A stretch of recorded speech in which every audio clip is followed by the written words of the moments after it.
I'll never tell. I'll never tell, but boy, it was fucking good. This was the Superman movie we deserved. In 5 minutes, the scale of the movie would have been absolutely extraordinary. This was the Green Lantern movie we needed. And it would have been epic. It would have been epic. I would have loved to have seen what this movie would have been.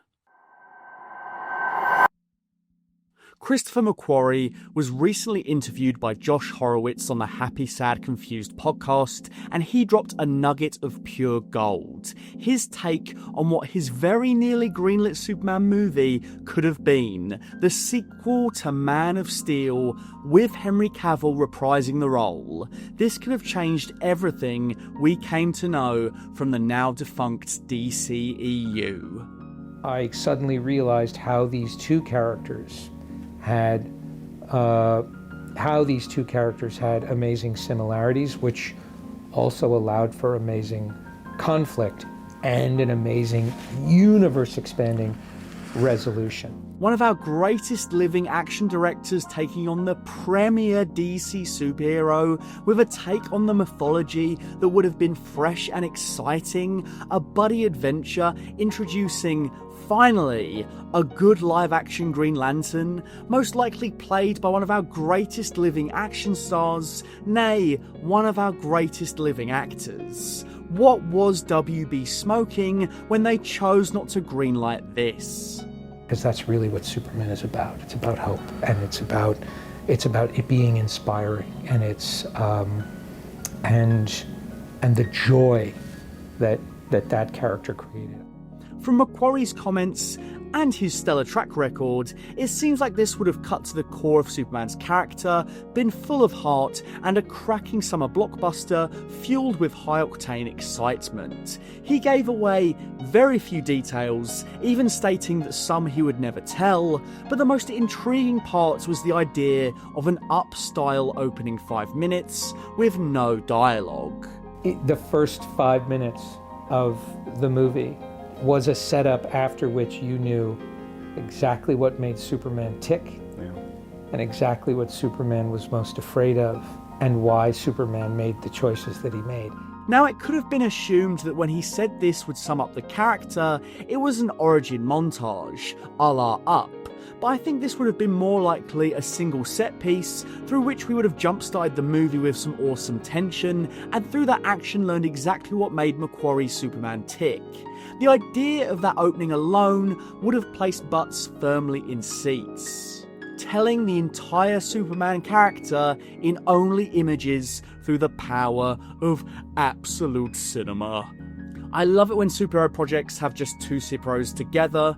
It's a little more than a solo movie, but a little less than a team film. You get the variety of two different heroes, and you get their unique interplay, the things that make them similar and the things that make for a good juxtaposition.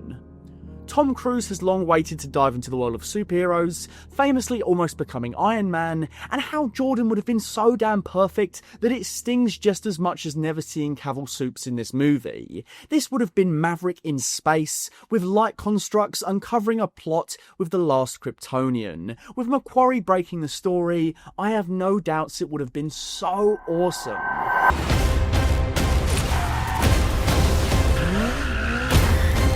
You know, the action would have been so damn good too. Mission Impossible Fallout was the peak of the series' action, a non-stop thrill ride with insane hand-to-hand fights, chases and vehicular carnage, with McQuarrie, Cruise and Cavill. So this would have been a spiritual successor of sorts, crossing over into the DC universe. Superman and Green Lantern, being more outlandish characters both with the power of flight, would have provided unique challenges to McQuarrie and Cruise's more grounded action, but I suspect there would have been major Top Gun influences there, and the same principle of clarity in the action editing of Fallout would have meant the action in this supposed Superman movie would have been fluid and exciting. We can only dream of what it could have been like. It's been a while since anyone's made the world this nervous.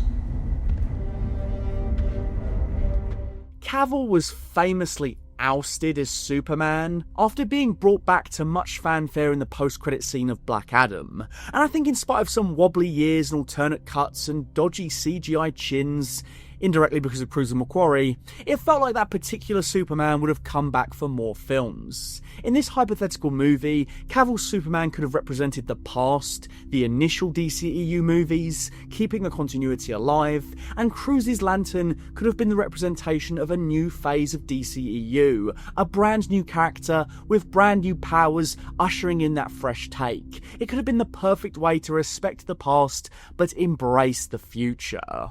It would have hit at a perfect time for a DCEU renaissance. After The Flash, Ben Affleck was actually eager to get back into playing Batman, feeling that he finally nailed the role and how to play it. It was simply bad timing that the DC film universe was on the verge of being rebooted. The Reeves-verse would not have interfered. We could have had our grounded younger Batman series, the re-emergence of Cavill's Superman and Ben's Batman, alongside the newly anointed Cruise Lantern. Now that is a DC trinity. Imagine the thrust the DCEU would have had. Not this time. Maybe some other time. Instead, everything got a clean slate, but several years later we have still yet to see how things will pan out. Several announced projects in James Gunn's Gods and Monsters slate have been cancelled. It seems likely they were only announced for investors at the time. We have no word on a DCU Batman, surely a key cornerstone. We have Green Lantern without Tom Cruise and on the small screen coming, and we have Clayface. That last project sounds cool, but the Mike Flanagan headlines prove to be a little overblown now that he's not directing it, nor is the shooting script going to be completely his baby.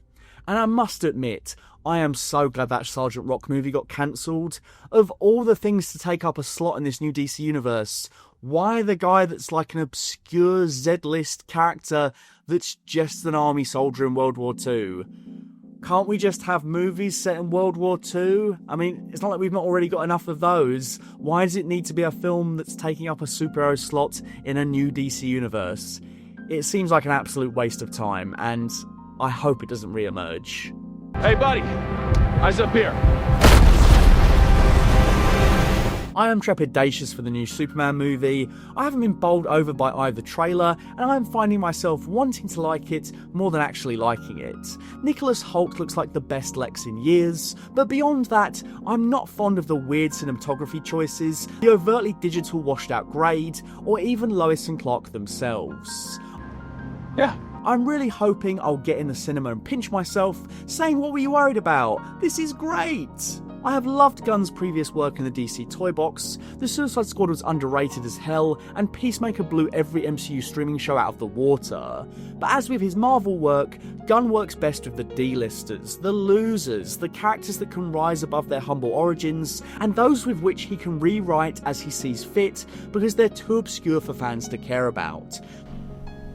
Oh, for fuck's sake. Superman is the A-list of the A-list, and I worry that this character just doesn't fit his wheelhouse. Hearing what McQuarrie was cooking up, in a world where the DCEU would have continued, coupled with my muted excitement for the new Superman, just makes this sting all the more. At one point there was talk of Gunn nurturing the Suicide Squad adjacent parts of the DCEU, and I wonder if that would have been for the best. Imagine that trinity of Cavill, Affleck and Cruise heading up the more overt heroism of the DC universe, meanwhile Gunn was giving us more great shows in Peacemaker, and maybe even my personal favourite, Bloodsport. More stories of the losers to counterweight the stories of the godlike figures of the Justice League. McQuarrie and Gunn have such different directing styles and approaches to story that we would have gotten a truly diverse director-led movie universe, and by this year, 2025, we'd probably be knee-deep in the thick of it, rather than patiently waiting for another reboot of Superman to kickstart everything. Plus, we probably would have got Keanu Reeves' Constantine 2 and Denis Villeneuve's Batman Beyond. Just a wealth of out-there different DCEU stories from all corners of the comic book universe. I really hope McQuarrie divulges more details in the future, because this Tom Cruise, Henry Cavill, Green Lantern Superman buddy adventure sounds just too good to be true. And unfortunately, it was. What do you think? Would this have been the DCEU movie to kickstart the Renaissance? Would this have brought back Ben Affleck's Batman and ushered in a whole host of great new storytelling? Do you think that James Gunn should have just kept going with the Suicide Squad, with Bloodsport, with Peacemaker, rather than tackling Superman? Are you excited for the movie in July? And do you think it's going to be better than the trailers have led us to believe?